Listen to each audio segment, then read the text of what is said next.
오늘은 이 조선을 사랑한 선교사 열전 가운데 두 번째 제임스 게일 선교사를 살펴보겠습니다. 아마 이름은 들어보셨을지 모르겠어요. 근데 좀 간단히 우리가 보면 조선인보다 더욱 조선을 사랑한 부산 최초 선교사 이렇게 나와 있습니다. 그러니까 부산으로 처음으로 가신 선교사가 제임스 게일입니다. 이분이 특징이 몇 가지가 있어요. 첫째는 하나님이라고 하는 이 한국말 단어를 우리 한국에 도입하신 분입니다. 그래서 기독교에서 말하는 God, 신과 동의어가 되도록 한 장본인이 바로 제임스 게일입니다.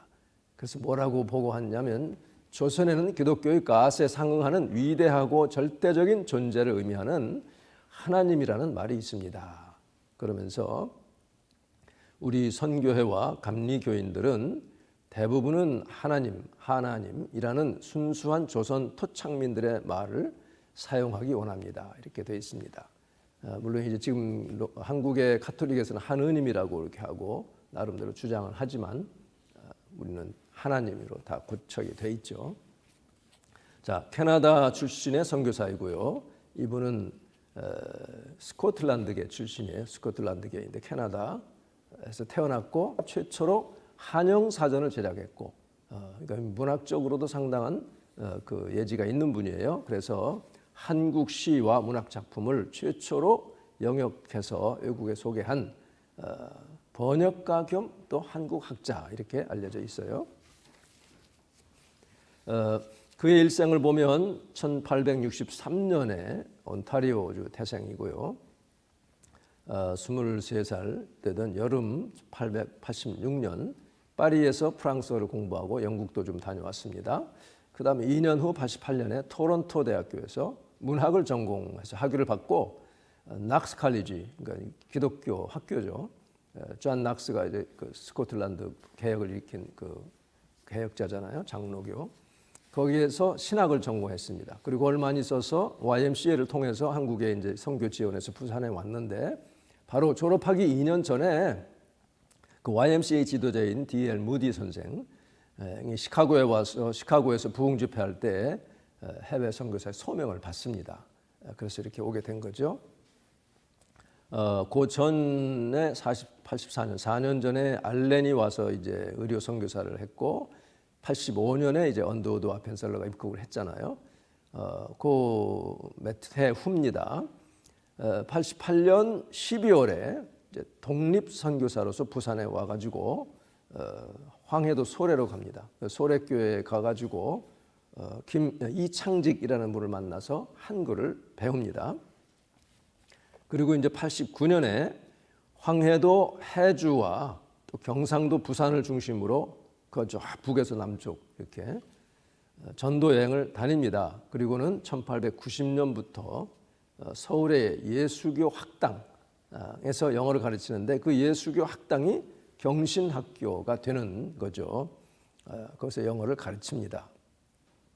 그리고 1891년 8월 말에 토론토 그 YMCA가 자금이 부족하니까 선교 지원을 이제 중단하게 돼요. 그러니까 이분이 미국 북장로회 선교회로 이제 단체를 옮겼습니다. 그래가지고 그 이듬해에 영국 성서공회 한국 지부 소속으로 이제 성서 번역에 참여를 합니다. 그래서 마태복음, 에베소서 등 신약성서 일부를 번역을 하죠. 그가 번역한 것들이 뭐 다 이렇게 지금 우리에게 전해져 있지는 않아요. 독자적으로 이렇게 번역한 것이 많고 또 그 대한 성서공회에서 또 한 것이 있어가지고 그렇지만 어쨌든 많은 번역을 했어요. 그리고 특별히 1893년에는 철로 역정을 한국어로 번역해서 발간을 하게 됩니다. 그래서 이 문학 작품이 철로 역정뿐 아니라 한영 사전도 또 번역을 하고 춘향전, 구운몽 이런 작품들도 이제 번역을 합니다. 그분이 영어로. 이분이 처음 올 때 1888년에 이제 조선에 올 당시에 총각으로 왔고 평신도였어요. 아직 목회자가 아니었습니다. 그러니까 별 사역이 없었어요. 그러니까 조선을 배우고 있었는데 그 와중에도 해주, 소래, 또 의주와 원산, 북쪽이죠. 그런 곳에서 다니면서 이제 견문을 넓히게 됩니다. 그 다음에 1897년 됐을 때, 10년 됐을 때 그때 이제 목사 안수를 받습니다. 캐나다 가가지고 미국인지 하여튼 가가지고 목사 안수를 받아요. 그래서 총 36년 동안, 그러니까 10년 동안은 평신도고 목사 안수 받고 한 26년 해서 조선 선교사로 활동을 합니다. 그래서 사실 보면 평신도로 있었던 기간 중에 조선을 또 익히던 해가 있을 거 아니에요. 그거 제외하고 몇 해 동안에 철로역정 또 한영사전 이런 것들을 편찬하고 신약성경 많은 부분들을 번역하는 왕성한 활동을 했습니다.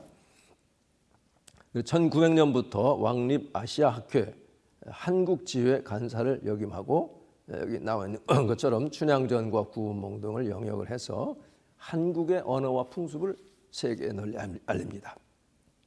그리고 1903년에는 황성 YMCA를 창립해요. 이것이 이제 현재 한국 YMCA 연합회의 전신이 됩니다. 그러니까 큰 공헌을 한 분이죠. 그리고 이제 은퇴를 28년에 하고 캐나다에 잠시 머물다가 영국으로 건너가서 그곳에서 74세에 소천을 하게 됩니다. 1900년에는 그 전에 이제 연동교회 담임 목사가 된 것도 있고요. 이분의 그 몇 가지 그 일화들이 있습니다. 들어보면 그 뒷페이지에 보면요, 황해도 해주 방문했을 때 그 해주에 있는 이제 한국인 목사가 제임스 게이를 영접을 접대를 합니다. 하는데 처음으로 서양인을 만나가지고 이거 어떻게 인식 차이도 크고 그래서 참 상대하기 어려워했어요. 근데 함께 식사하는데 조선 음식을 막 먹으니까 잘 먹으니까 이 서양 사람들도 서양 귀신이 아니라 똑같은 인간이구나 하는 것을 이제 비로소 느끼게 되었다는 일화가 있고요. 또 대구를 방문했을 때 조선인들이 이 서양 사람을 보고 이게 사람이냐 귀신이냐 그럴 정도로 낯설어 했지만 다음 날 그 연말이었어요. 그 음력이죠. 음력으로 정초가 되니까 게일이 나도 부모님께 편지 좀 정초가 써야 되겠다 그렇게 얘기하니까 이 서양 사람들도 부모님을 공경할 줄 아는구나. 그래서 똑같은 우리와 같은 사람이구나 이렇게 공감대가 생겨서 이제 선교하는데 많이 도움이 됐다는 얘기도 있습니다. 그리고 이 게일은 조선의 문화 수준을 상당히 높게 평가를 했어요. 오늘에 와서야 지금 한국의 그 문화 K 컬처 해가지고 세계 주목을 받고 있는데 벌써 이때 게일은 굉장히 한국 문화를 굉장히 깊이 이렇게 보면서 높게 평가를 했어요. 25세 되던 88년 서울에 왔습니다. 그러니까 언더우드나 아펜셀러보다 3년 늦었죠. 3년 반쯤 늦었습니다. 그렇지만 어학 실력이 탁월했고 이 문화적 수용성이 참 넓었어요. 그래서 이제 성경번역위원회 정규 멤버로 일을 하게 됩니다. 그래서 다른 선교사보다는 조선의 문화와 기질에 대한 분명한 이해가 있었다. 근데 보면 지금 여기 한국에 온 선교사님들 참 훌륭한 분들만 우리가 보고 있지만 그 중에는 소수이지만 이렇게 좋은 자가용을 타면서 종들을 부리면서 한국 사람을 종으로 부리면서 아주 자세하고 고압적으로 한 선교사들도 있었다는 거죠. 그래서 참 그런 분들에 비하면 이분들은 얼마나 참 훌륭한가 하는 것을 알 수가 있습니다. 그래서 이분은 그런 선교사들하고는 아주 사귀지를 않았어요. 나랑은 전혀 안 맞는다 말이죠. 어째 이럴 수가 있느냐 이렇게 했던 분입니다. 그래서 이분이 한 말이 조선을 제대로 아는 이들은 조선인들이 결코 열등한 민족이 아니라는 사실도 알 것입니다. 그러니까 기계 문화라든지 문명, 기계 문명이라든지 경제적인 이런 것들은 지금 처져 있지만 결코 문화적으로 열등한 민족이 아니다 하는 것을 알아봤다는 게 참 놀라운 일이죠. 그래서 만약 삶의 조건이 동일하다고 가정할 경우, 그러니까 조선에도 미국처럼 자동차가 있고 이렇게 전기가 막 이렇게 있고 이렇게 할 경우에 지적인 면에서 조선인은 누구에게도 뒤지지 않습니다. 참 희한이 있는 분이에요. 분명 어떤 강력한 힘이 조선의 문명 속에 내재하여 역사하며 그것이 오늘의 조선을 이루도록 만들었을 것임이 분명합니다. 그러니까 이분은 그 전통적인 조선의 어떤 문화에 대한 것을 많이 이렇게 수용하려고 노력을 했어요.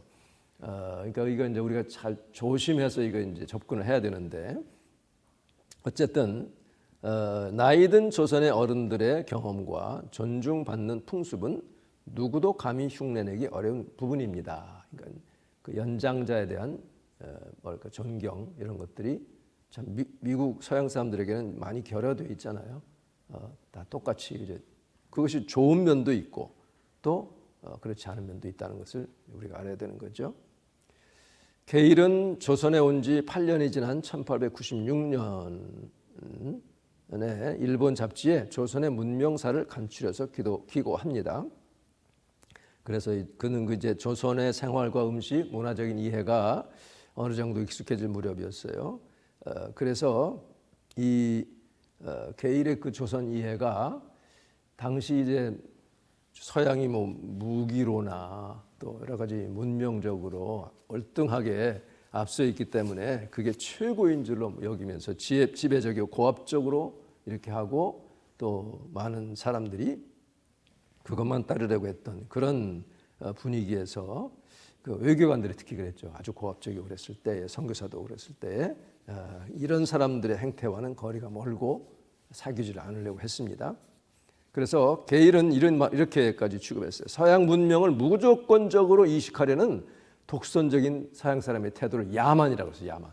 완전히 뒤집은 거죠. 야만의 개념을. 야만스럽다 이렇게 얘기를 했습니다.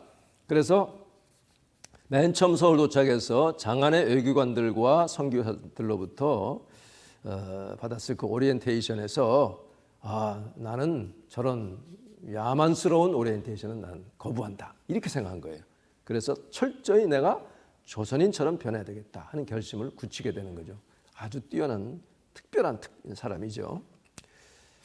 그래서 이렇게 말합니다. 나는 외국인들끼리 모여 사는 것을 전혀 좋아하지 않을 뿐더러, 그러니까 외국 사람들이 와가지고는 자기네들끼리 그룹을 형성하고 자기네들끼리 그냥 이렇게 즐기고 그것을 좋아하지 않을 뿐더러 이런 환경에서 빠져나갈 것입니다. 그러니까 조선 사람과 똑같은 모양으로 되어야만, 바울이 그렇게 얘기했잖아요. 그 사람들과 똑같은 모양으로 되어서 그 사람들을 얻으려고, 그리스도께 얻기 위해서. 그래서 나는 조선 사람이 될 것입니다. 결국 우리 자신이 조선 사람을 우리와 같이 되도록 만들려는 어떤 시도보다도 조선 사람들을 서양 사람과 똑같이 만들려는 그런 것보다도 우리들 자신이 조선인이 되어야 한다는 것입니다. 이런 말을 했습니다. 그래서 이 선교사로서 현지인의 문화와 접속하고 하나가 되어야 된다고 하는 너희가 남에게 대접을 받고자 하는 대로 너희도 남을 대접하라. 7장 14절인가? 그렇죠? 예. 그런 황금률을 자신의 삶을 가늠하는 척도로 삼았다는 점에서 게일의 위대성이 보입니다. 그런 이유로 주로 서민들이 모여 세운 연못골 교회의 담임 목사가 됐어요. 그러니까 서민들 모인 교회. 그때 사랑방을 만들어 가지고 조선 사람들 다 거기 모이게 하고 7시간을 하루에 조선인들과 지내면서 교류하고 친해지고 일심동체로 살았던 그런 선교사입니다. 제임스 게일 특별히 자기가 생명을 바쳐 희생한 건 아니지만 조선을 깊이 이해하고 또 이런 문학 작품이나 이런 문화적인 이런 것들을 서양에 소개하고 했던 정말 사랑이 많은 선교사 우리가 살펴봤습니다.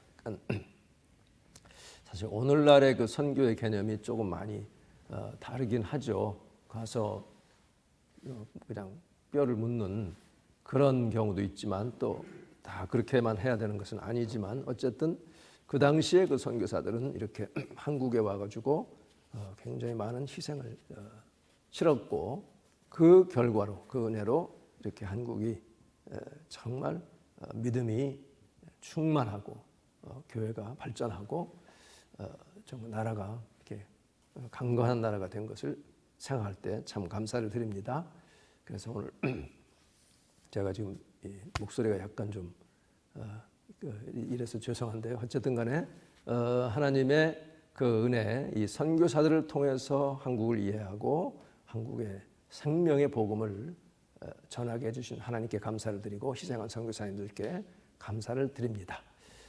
우리가 이 시간에 기도하는 시간을 갖겠습니다.